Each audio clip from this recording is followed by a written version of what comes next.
ఏం జరుగుతుంది?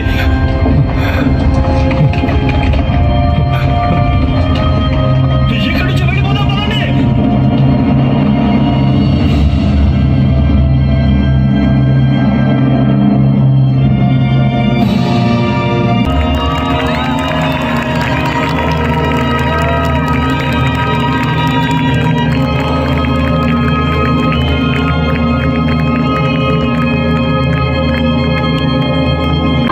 ఉదయించకముందే మనం తిరిగి వచ్చేసేయాలి. ఆయనకి సరైన విధంగా సమాధి చేయటానికి కూడా మనకు అవకాశం లేకుండా పోయింది. మనం చేయగలిగిందంతా చేద్దాం, కానీ సమాధి ముందున్న రాయిని పక్కకు తరలించడం ఎలా? దేవా, దయచేసి మాకు సహాయం చేయ. సమాధి తెరవబడి ఉంది.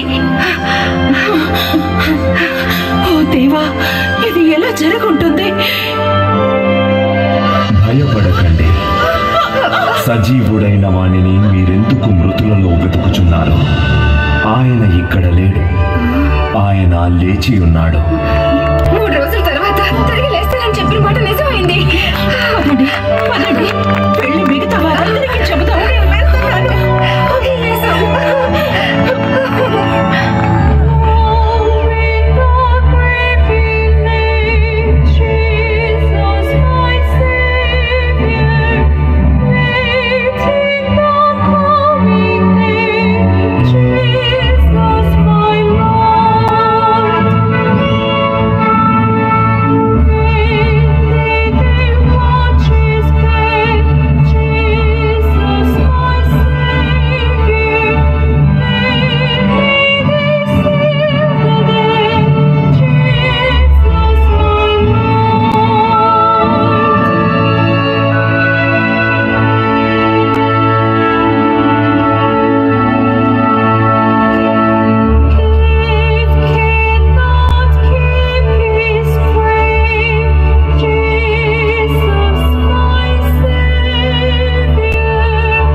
సువార్తను